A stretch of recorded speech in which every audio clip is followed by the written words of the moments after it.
The meat cake? Absolutely not. The person who said that was the wife of Louis XIV. She did not say let them eat cake. She said, Mon Dieu, why do they not eat pastry crust? In those days, in the 1600s, when the people were starving, they would go to the patisserie, little pastry shops, and they would get the crusts left over from the pies and the tarts. And that is what Queen Marie-Thérèse, 100 years before Marie Antoinette, meant. Marie Antoinette would never have said anything like that because she took care of the poor. Okay, interesting, interesting. Yes. Now you say theirs, and you're talking about Louis and Marie Antoinette, is not a conventional love story. Indeed, you say the fortitude they each displayed at the very gates of hell is a source of inspiration for all Christians who live in troubled times. The apocalyptic events through which they lived dealt a serious blow to Christendom from which we have not yet recovered. So you think in their story there's things as good Catholics we can learn of dealing in troubled times? Louis XVI and Marie Antoinette were ordinary people with many faults and failings, but they loved their faith, they practiced their faith. It gave them the strength to meet terrible situations as in a good Christian manner. We don't know what we're in for. All of us have trials in our life. All of us have sufferings and tragedies, and our faith is what gets us through. So I wrote this for everyone, for everybody who, as a Christian, must face or must stand up for their faith and for their beliefs.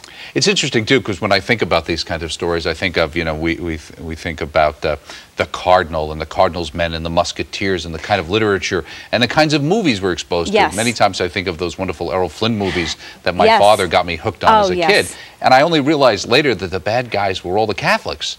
And that the perspective was a very Anglicized version of the church. Absolutely. Where the freedom was with what was going on in England, and the Spanish were very in the Inquisition. And so there was this very, in a sense, subliminal anti-Catholicism in there. Very much so. Very much so. France was actually in some ways one of the most free countries in the civilized world at the time. Many Catholics from Ireland and England escaped to France and took refuge there because they had the freedom to practice their faith. And remember the thing about Thomas Jefferson going there with his slaves. His slaves were free in France. There was no slavery in France at all. So that was, Thomas Jefferson was there in France talking about tyranny, and yet he had slaves. And yet the King of France welcomed Thomas Jefferson and Benjamin Franklin. This is Louis XVI, Marie Antoinette's husband. He gave them money for the American Revolution. He was ultimately the one who supported. He supported our revolution, so in a way our country was able to get its freedom, which actually led to the bankruptcy of the French government, which led to the revolution. Mm-hmm. Interesting. Well, you mentioned too also that the idea of some of the plots against him and the many plots, the Freemasons, but you also talked about some sort of kind of democratic monarchy in a sense. You know, this idea that the monarchy of the people, where we here as people living certainly in the United States with a republic, officially republic, but democratic mentality would say, well, gee, you know, here you have these monarchs who are lording it over the people, the right of divine, I'm the king and this is divinely ordained. This is Catholic versus this kind of, rule of the people. Isn't the rule of the people a better idea? I mean, obviously you're not a monarchist, so to speak, but are you defending a political system in a sense that needed to be ended? Well, in that time of France, you see, most of the people could not read or write. In order for people to vote and be active citizens, I think they need to be educated, they need to be able to read or write, they need to be informed. And what the King, Louis XVI, was afraid of his country becoming more of a constitutional monarchy like England, he felt his people weren't ready for it yet, and that they would be manipulated by clever and crafty politicians or great warrior soldiers like Napoleon, and led into disastrous wars, which Napoleon did lead them into, and led into too many sorrows. He just felt they were not ready for it yet. He did not want it to happen all at once.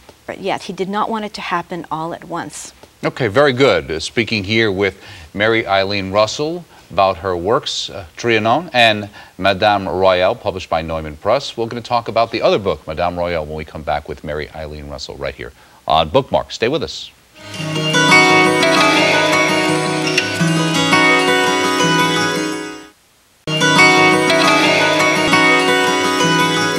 And thank you so much for staying with us here on Bookmark, a novel bookmark presentation with Mary Eileen Russell, Trianon, and Madame Royale, published by Neumann Press. And I say novel because we are talking about novels, which is kind of unusual for Bookmark. We usually don't deal with, because of the Catholic nature and underpinnings, we thought that this was something that needed to get out there, not only for enjoyment, but for education as well. Absolutely. And is that important for you to know that when people read this, they'll be enlightened as well as entertained? Yes. In fact, my books have been very popular with the homeschooling movement. Okay.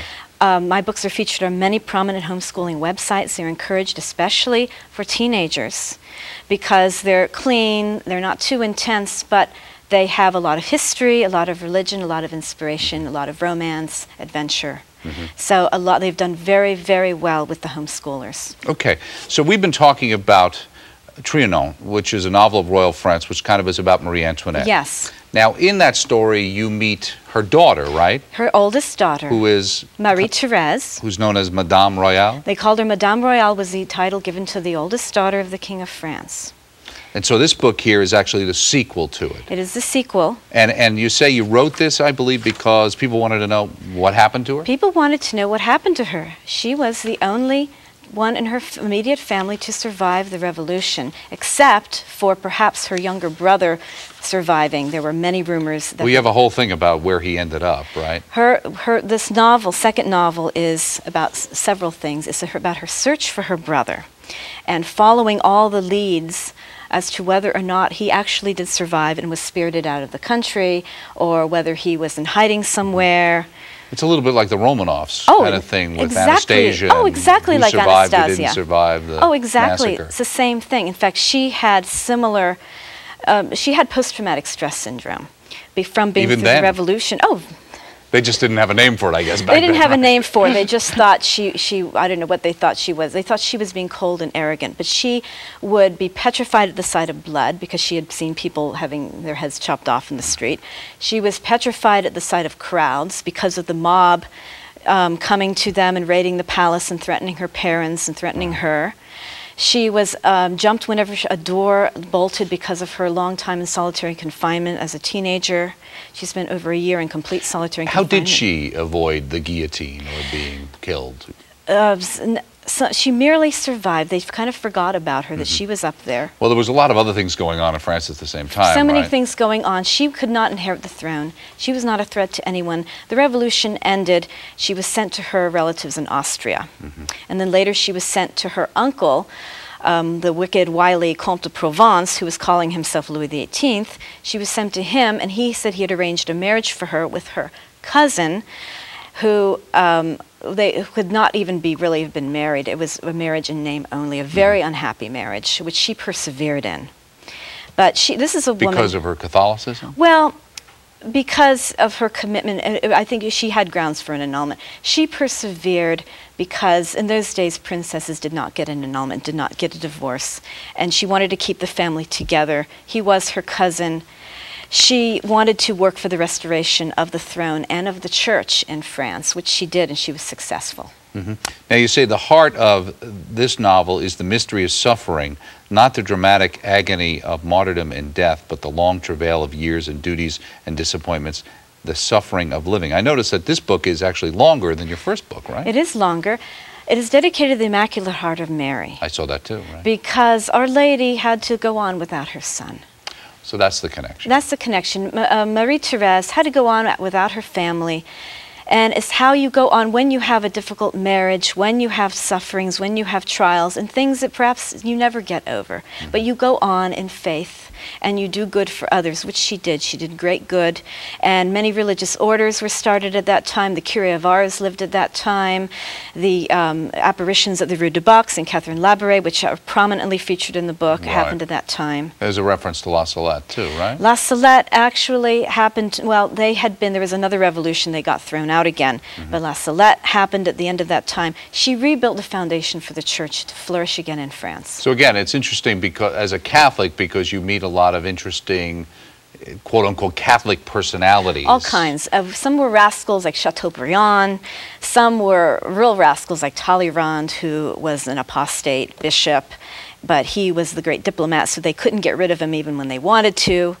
There were all kinds of, courtesans, saints, nuns, holy people, all kinds of people in these books, and they all met